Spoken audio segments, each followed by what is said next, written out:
ছোট্ট ঘরে সুখের মেলা, সংসার জুড়ে স্বপ্ন খেলা। আমি ঘরের রানী, ভালোবাসার টানে ছোট্ট ছোট্ট সুখ খুঁজি আপন ঠিকানায়। রান্নাঘরের গল্প, সংসারের রং, হাসি মুখে কাটে আমার প্রতিটা ক্ষণ। ভোরের আলো জানা।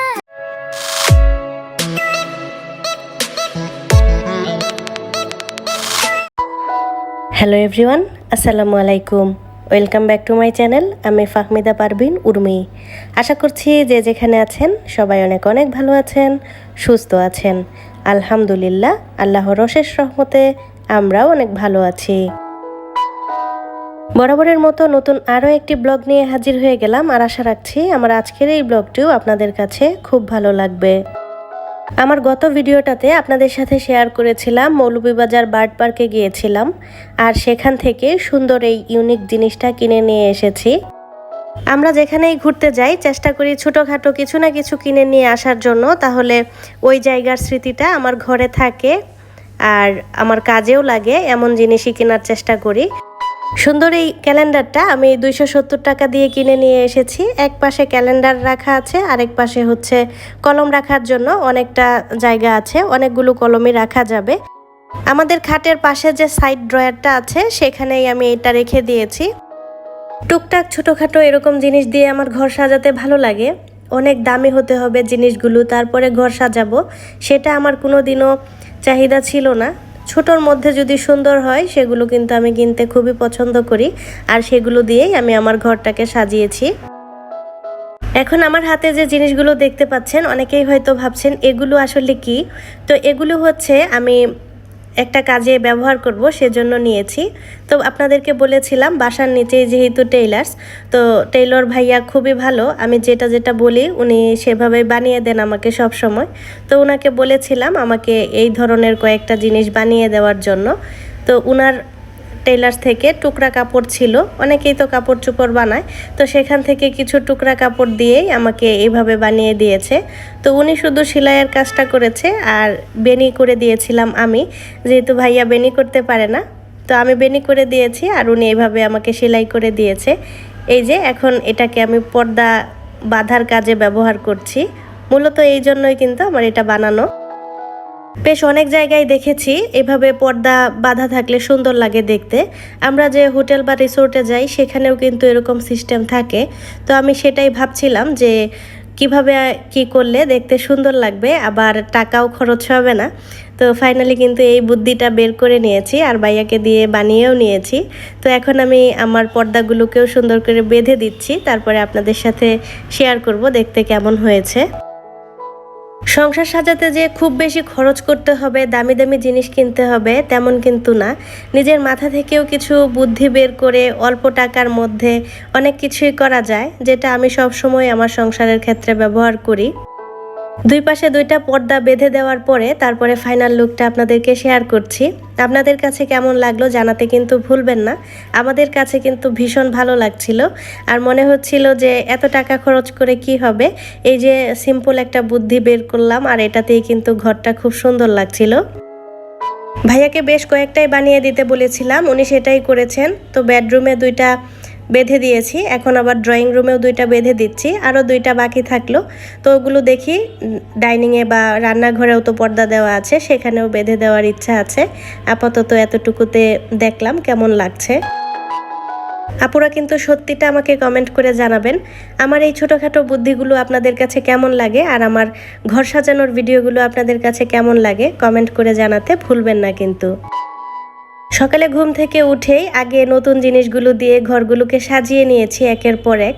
তো ঘরে কোনো নতুন জিনিস এসেছে আর সেগুলো দিয়ে সাজাবো না তা তো হয় না, তো তরসই ছিল না, তাই আগে সেগুলোই করে নিলাম। এখন আস্তে আস্তে করে সংসারের প্রতিদিনের যে কাজগুলো থাকে সেগুলোই করে নিচ্ছিলাম। ঘুম থেকে ওঠার পরে আমার এই বেডরুমটাকে যদি গুছিয়ে নেওয়া যায় তাহলে আমার বাসার অর্ধেক কাজই কমে যায়, কারণ সারাক্ষণ এটাতেই থাকা হয়। এই ঘরটা একটু বেশি এলোমেলো হয়, সেজন্য এটা গুছিয়ে নিলেই পুরো বাসায় মোটামুটি ক্লিন হয়ে যায়। আর যেদিন বিছানায় ধোয়া চাদর বিছিয়ে দেই সেদিন তো আরও কাজ থাকে। খাটটা মোছা হয়, তারপরে আলমারিটা মুছে দেই, ড্রেসিং টেবিলটাও মুছে দেই। এগুলো শেষ করে তারপরে এখন আসলাম সকালের নাস্তাটা করে নেব। নাস্তা খাওয়ার আগেও কিছু কাজ গুছিয়ে নিচ্ছিলাম। আমার এই ব্রেড রাখার যে বক্সটা আছে এইটা সম্পর্কে অনেক আপুরাই জানতে চান এবং এটা কত টাকা নিয়েছিল সেটাও আপুরা জানতে চেয়েছেন, অনেকেই কমেন্ট করেছেন।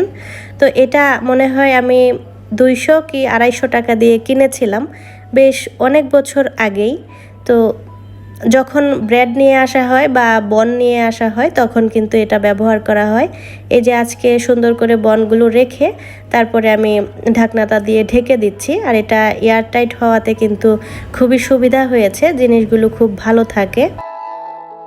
আপুরা আমার ভিডিওগুলো কত মনোযোগ দিয়ে দেখেন সেটা কিন্তু এটাতেই বোঝা যাচ্ছে। অনেক আগের দেখানো একটা বক্স এখন পর্যন্ত যে আপুরা মনে রেখেছেন এবং সেটা সম্পর্কে জানতে চান, এটাতেই কিন্তু বোঝা যায় আপুরা আমাদেরকে আসলে কতটা ভালোবাসেন আর আমার কাজগুলোকে কতটা ভালোবাসেন। তো যাই হোক, এখন আমি আমার সকালের নাস্তাটা করে নিচ্ছি। আজকে অনেক সকালে আদিহা ঘুম থেকে উঠে গিয়েছিল। আনহা, আদিহা আর আদিহার বাবা তারা 3 জন হোটেল থেকে নাস্তা করে এসেছে আর আমাকে ডাকেনি। তারপরে আমার জন্য নাস্তা নিয়ে এসেছে আর সেটাই খেয়ে নিব। আমি এখন একটা পরোটা খেয়ে নিব আর 1 কাপ চা খেয়ে নেব। নতুন কাপে করে আজকে চা খেয়ে নিচ্ছি। এরকম 6টা কাপ ফ্রি পেয়েছি, আনহার বাবা নিয়ে এসেছে। আমি তো জানতামই না, তো নিয়ে আসার পরে দেখলাম যে চা পাতার সাথে এরকম কাপ ফ্রি দিচ্ছে। তো সিলনের চা পাতা আমরা তো প্রায় চা খাই লাগে। আর বাড়িতে যেহেতু আমার শ্বশুর শাশুড়ি আছেন, আমার আব্বা আম্মা আছেন, বোনেরা আছেন, তো সবাইকেই কিন্তু আমরা চা পাতা দেই, সিলেট থেকে কিনে নিয়ে যাই, তারপরে সবাইকে দেই। তো লাগবেই, তো এই জন্যই আনহার বাবা বেশি করে কিনে নিয়ে এসেছে আর 6টার সাথে 6টা কাপ ফ্রি পেয়েছে। তো কাপগুলো আমি রেখে দিব আর চা পাতাগুলো সবাইকে দিয়ে দিব যখন বাড়িতে যাব তখন। কাপগুলো দেখতে কিন্তু ভীষণ কিউট। আমার এই ধরনের কাপ আরও এক সেট আছে, তো সেগুলো একটু গোল টাইপের আর এইগুলো একটু লম্বা টাইপের। তো এগুলোও কিন্তু খুব সুন্দর।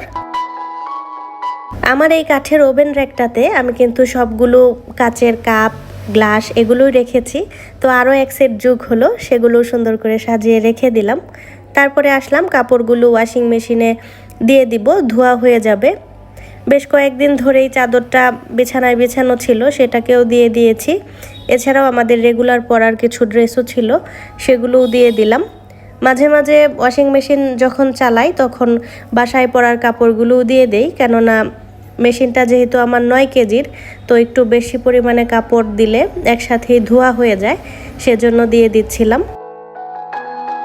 এদিকে ওয়াশিং মেশিনে কাপড়গুলো দিয়ে আমি ঘরগুলো সুন্দর করে ঝাড়ু দিয়ে তারপরে মুছে নেব।